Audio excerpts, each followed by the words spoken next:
It's day 3 of our series Black at Private Education and Race. We're taking a closer look at the Black at Instagram movement, where Black students are speaking out about the racism they experience at some of the most elite private schools across the country. But in New York City, hundreds of students of color seek out admission to the Oliver Scholars Program to help them get into some of these prestigious private schools.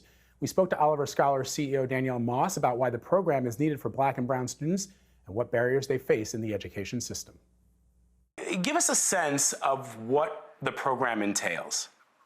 Sure. So Oliver Scholars was founded about 36 years ago to give Black and Latino students who are the least likely students to be identified for gifted and talented programs in New York City, where our school system is incredibly segregated, the opportunity to have access to a world-class education. We get about 1,100 nominations every year of qualified seventh graders who then go on to take advantage of our 14-month preparation program before they're placed at their independent day and boarding schools.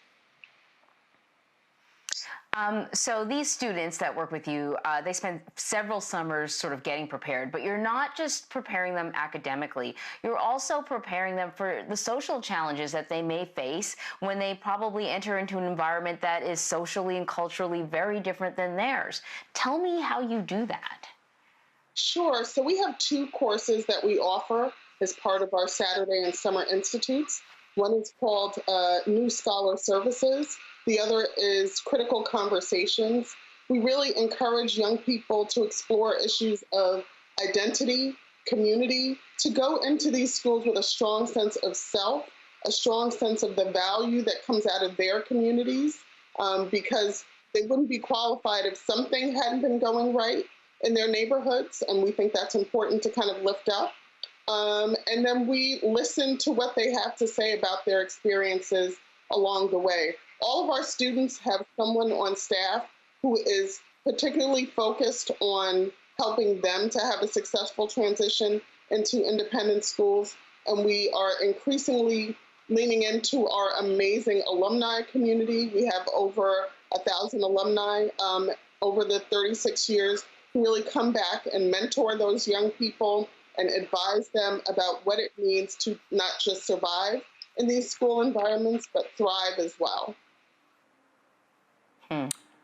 And explain, I guess, Danielle, why these programs are important for students of color, especially here in New York City.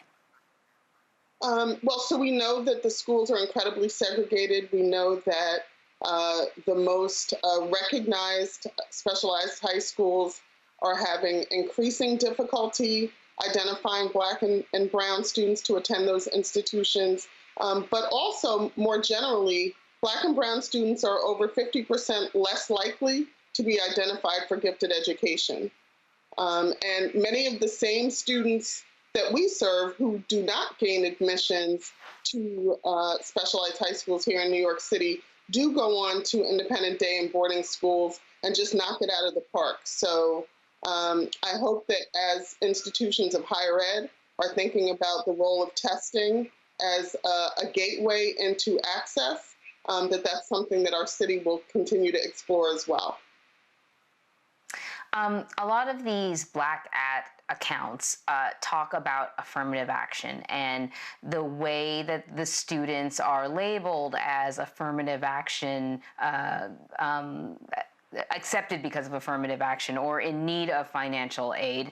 I'm wondering about why affirmative action is such a sort of a heated topic and the kind of impact that it has on kids when they go to these schools, you know, with this kind of, for lack of a better word, sort of label hanging over their head, or assumption, I should say, hanging over their head.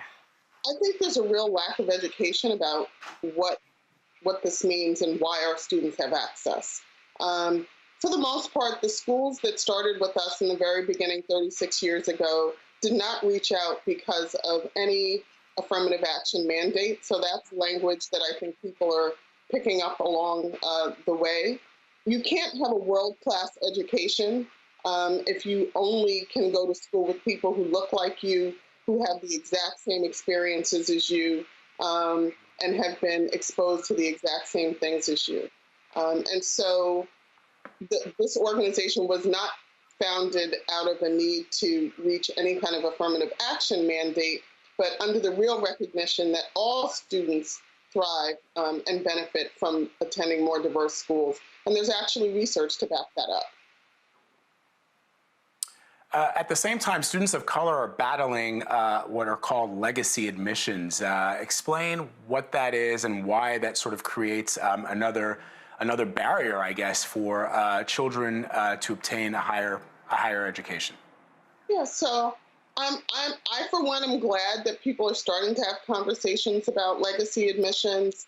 I think that grew out of some of the recent college admission scandals that we've seen. But essentially, a legacy admission means that you might have affluent families where students are not necessarily qualified to attend the schools that they get into, but because their parents attended those schools, because their grandparents may have attended those schools, because their family may be a large donor in some instances to those schools, and not just private schools, but we also see this in higher education as well. Those students then get access to those organizations. So we talk a lot about what Black and brown students may be getting as a result of affirmative action, but up until very recently, we haven't been talking about the generations of underqualified, affluent students who had access to institutions purely because of their last name, purely because of the resources that they had available to them.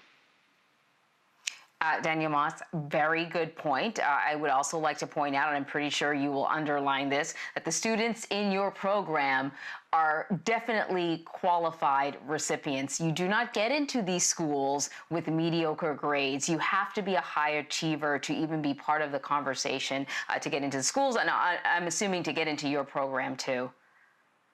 Absolutely. I think that's also very important to lift up because in order to qualify to be an Oliver Scholar, you have to have a 90% average or above. Our students are used to excelling in their local schools, but I think our families understand that there is something to be said for, I attended an independent day school in the city.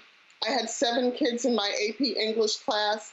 The kinds of discussions that were possible, the kinds of attention that I got from my teachers, I don't think would have been available to me had I attended some of the larger schools. So it's not for everybody, but I think it's important again to emphasize that white students aren't getting a world-class education if they're only in classrooms with kids who have their same experiences. And our kids are amazing. They've gone on to run major nonprofit organizations in this city. They've gone on to have incredible careers in finance. We have a number of alumni on our board of trustees.